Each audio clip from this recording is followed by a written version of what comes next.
Doctors of Reddit, what is your most awkward experience when dealing with members of the opposite sex? NSFW. I was the chaperoning nurse, young doc, first week in obstetrician, and was seeing a early pregnancy part in Tridge.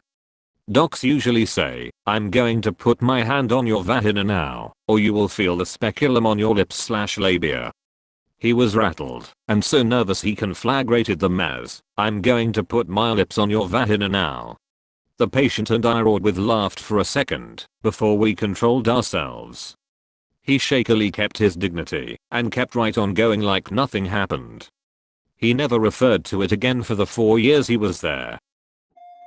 We are taught to explain to patients exactly what we are doing, as we are doing it. Delicate wording becomes important during female pelvic exams. Instead of, okay, I'm going to place the speculum inside now, so you'll just feel some warm pressure, my buddy ended up saying, okay, I'm coming inside you now. The female patient responds, no thanks, I already have 3 children. When I was 16, I sometimes got dizzy if I stood up really fast. I'm pretty sure this is relatively normal, but my mom thought something was wrong with me. So she took me to the doctor, and he wanted to check for testicular cancer. I had a worried look on my face, because I didn't want an old Asian man feeling my nuts. The doctor saw my face and thought it might console me if he spoke teenager. He said in his Asian accent, I'm gonna fill up yo balls. I felt pretty awkward after that. Not a doctor. Student rad tech. Had a patient for a regular chest x-ray series, but she was coughing up sputum. I asked her if she wanted a tissue to cough it up into, and she said she didn't spit, she was a swallower, and winked at me. I'm 19. She was 98. Patient here. I was in a small town where my parents used to live, and I had to see a gynecologist. I was worried that I may have had a tampon stuck in my vagina. PSA, that's not physically possible, but I didn't know that at the time. Unfortunately, the only doctor I could see was a friend of my parents. After thoroughly probing and peeking, he informed me that there was nothing wrong. In fact, your vagina is, for lack of a better word, gorgeous. I've never been so embarrassed. I had to babysit his kids that weekend. Too long didn't read. Dad's friend tells me I've got a beautiful beaver, and then I have to babysit his kids. Before going further, make sure to hit that like button and subscribe to the channel for future updates. Also, you can support our work by joining our Patreon from the link in the description. Somewhat related, but from a patient's perspective. When I was in nursing school, I went to my school's student health center for a gyno appointment.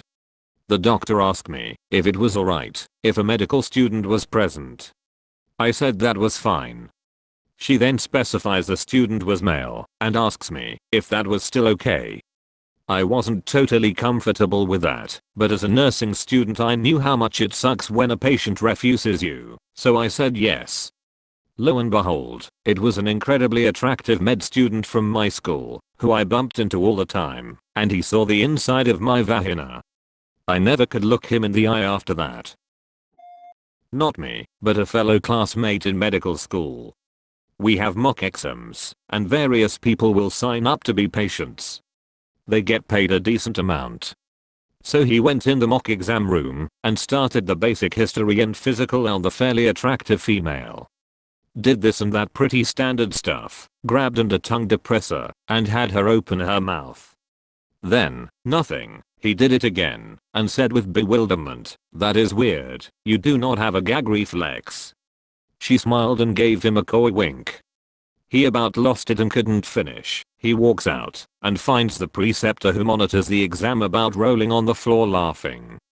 As for me, I never really had an overly awkward experience other than maybe knowing someone, which can make certain exams a little awkward. ER in Brazil, 20-year-old woman receives a knife cut in the chest.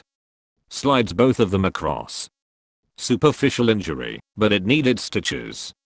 No plastic surgeon, SUS, ER in Brazil.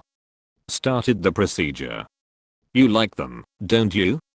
If you make them pretty again, you can play with them all you want. The nurse was mortified. This would go on for 45 minutes. As soon as the next doctor and schedule arrived, I was undying the stitches and referred her to the other doctor and noped out of there. English is not my primary language. Sorry for any mistake. Before going further, make sure to hit that like button and subscribe to the channel for future updates. Also, you can support our work by joining our Patreon from the link in the description. I had one patient who had made her desire for me very public, but since I treated her entire family, I decided not to kick her out and continue to remain professional. In the midst of a bipolomania, she kept complaining of female issues. During her pelvic exam, I happened to look up, and I saw a gigantic smile on her face.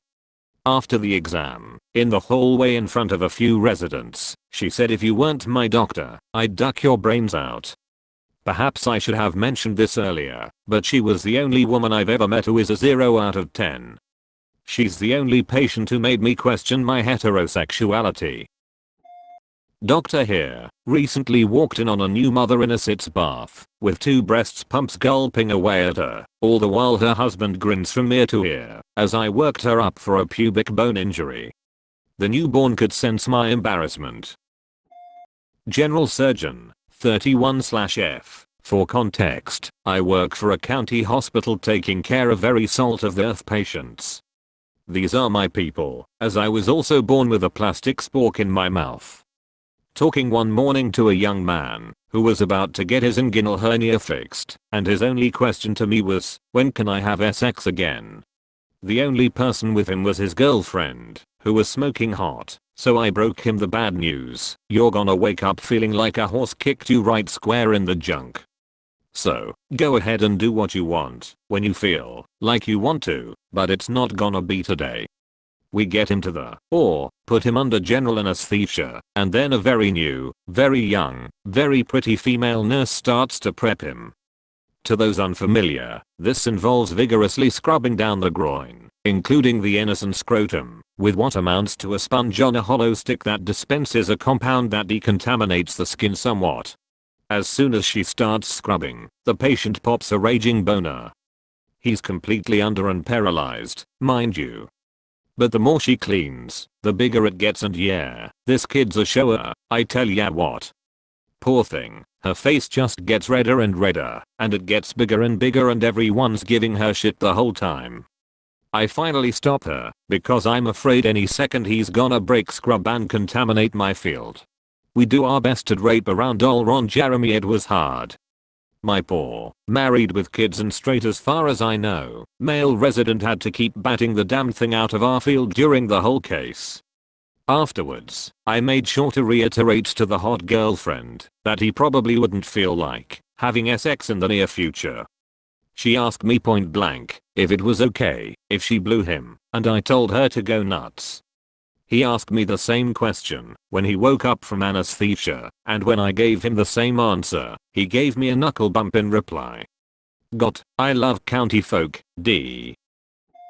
I will preface by saying that the word opposite doesn't quite fit here. Last year I had a transgender patient, FTM, who had completed their transition, hormones and mastectomy only, for now, and had been living as a man for about a year or so. One day he called me and asked if he could have a blood test for HPV. I told him that the only test for HPV was a cervical swab. To be thorough, since he still had a uterus, we could do a pap smear with a swab to check for HPV. He agreed. It was a difficult and painful exam. He'd never borne children while a woman, and the testosterone he was taking made his vaginal canal smaller/drier. Even with the smallest sized speculum, it was very uncomfortable for him to complete the exam. It was awkward for me, not just because of his pain, but because he had been content with his transition and was living happily as a man, and then I had to give him an intrusive, painful reminder that he used to be a woman. It felt like a violation to me, much more so than the usual pap/rectal exam, like I was somehow going against the transition he'd worked so hard for. Of course, to top it all off, the lab lost the HPV sample. We'll have to repeat it again sometime this year. Thankfully, at least he has an amazing attitude despite this. I still feel awful about the whole thing. Edit. Wow. Thanks for all the feedback. I'm humbled / not worthy etc. My perspective may be off the scope of the thread, since I'm a veterinarian, not an MD. In my experience, people who do not want to neuter their male dogs are always males. Having a frank discussion about the benefits of neutering with someone who is emotionally attached to their dog's testicles is pretty awkward.